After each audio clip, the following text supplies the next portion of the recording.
Good morning, boys and girls, and welcome to Andrew's Reading Corner. So what is reading is thinking? Well, we need a few tools to start. Obviously, we need our independent reading book.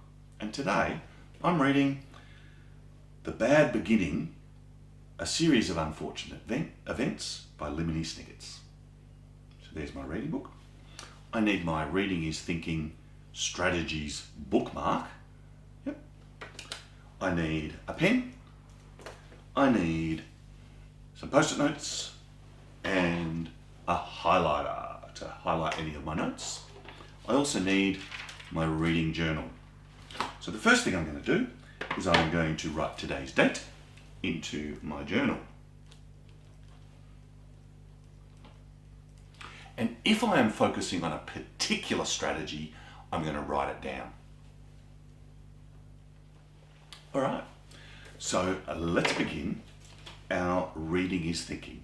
Remember, looking at your bookmark, we're looking at making connections, making predictions, making inferences, visualizing, asking questions, and I like to start those ones with things like I wonder, determining what is important or creating a summary, and synthesizing.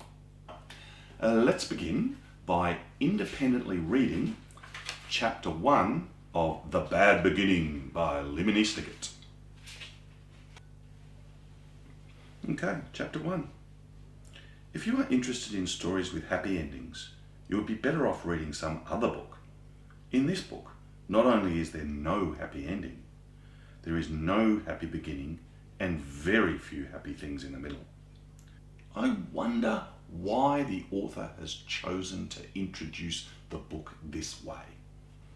I think the main point of this first section is to say that this is a sad story, and it was impossible to find a good place to lay one's blanket.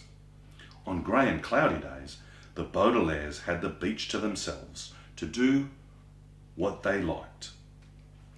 Violet Baudelaire, the eldest, liked to skip rocks. Like most 14-year-olds, she was right-handed, so the rocks skipped farther across the murky water when Violet used her right hand than when she used her left. As she skipped rocks, she was looking out at the horizon and thinking about an invention she wanted to build. Anyone who knew Violet well could tell she was thinking hard, because her long hair was tied up in a ribbon to keep it out of her eyes. I have a connection to myself based on that paragraph. When I was a kid, I loved to invent things. Violet had a real knack for inventing and building strange devices. That's an interesting word, knack. I'm going to write that down and have a think about what it might mean. So her brain was often filled with images of pulleys, levers, and gears, and she never wanted to be distracted by something as trivial as her hair. This morning, she was thinking about how to construct a device that could retrieve a rock after you had skipped it into the ocean. Klaus Baudelaire, the middle child, and the only boy, liked to examine creatures in tide pools. Klaus was a little older than 12 and wore glasses, which made him look intelligent. He was intelligent. The Baudelaire parents had an enormous library in their mansion. Now I'm making an inference that the Baudelaire family is quite wealthy. Being only 12, Klaus, of course, had not read all of the books in the Baudelaire library, but he had read a great many of them and had retained a lot of the information from his readings. He knew how to tell an alligator from a crocodile. What is the difference between a crocodile and an alligator?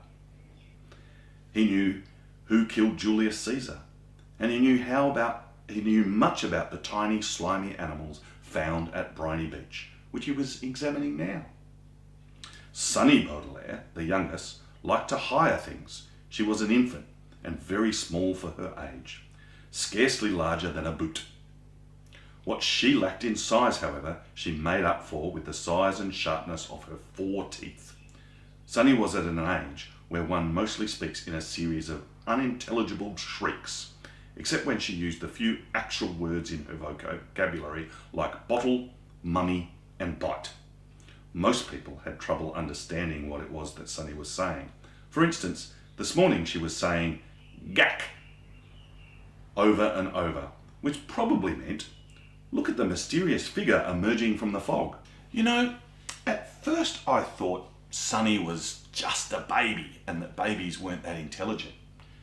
But based on what I've read here, I think that babies might actually have really good thinking and could be really intelligent. They just don't know how to communicate it yet. Sure enough, in the distance along the misty shore of Briny Beach, there could be seen a tall figure striding towards the Baudelaire children. Sunny had already begun staring and shrieking at the figure for some time when Klaus looked up from the spiny crab he was examining and saw it too. He reached over and touched Violet's arm, bringing her out of her inventing thoughts. "Look at that," Klaus said, and pointed towards the figure.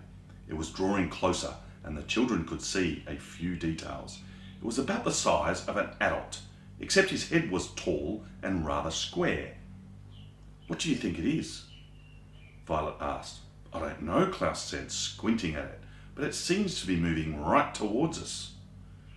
"We're alone on the beach," Violet said, a little nervously. There's nobody else it could be moving towards us. There's nobody else it could be moving toward. She felt the slender, smooth stone in her left hand, which she had been about to try and skip as far as she could. She had a sudden thought to throw it at the figure, because it seemed so frightening. "It only seems scary," Klaus said, as if reading his sister's thoughts, because of all the mist. This was true. As the figure reached them, the children saw with relief that it was not anybody frightening at all, but somebody they knew, Mr. Poe. Mr. Poe was a friend of Mr. and Mrs. Baudelaire's, whom the children had met many times at dinner parties. One of the things Violet, Klaus and Sunny really liked about their parents was that they didn't send their children away when they had company over, but allowed them to join the adults at the dinner table and participate in the conversation as long as they helped clear the table. The children remembered Mr. Poe because he always had a cold and was constantly excusing himself from the table to have a fit of coughing in the next room. Hey, that paragraph makes me think about what's going on in the world at the moment in terms of coronavirus. Mr. Poe is always sick, so maybe there's some sort of virus or something that's going around. Mr. Poe took off his top hat, which had made his head look large and square in the fog, and stood for a moment, coughing loudly into a white handkerchief. Violet and Klaus moved forward to shake his hand and to say, "How do you do?"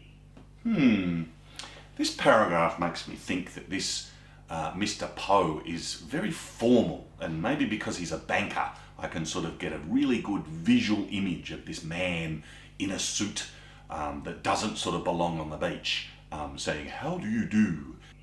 "How do you do?" said Violet. "How do you do?" said Klaus. "How do?" said Sunny. "Fine, thank you," said Mr. Poe, but he looked very sad. Now that I've read most of the first chapter, I'm going to make a prediction about what Mr. Poe is going to tell the children. My prediction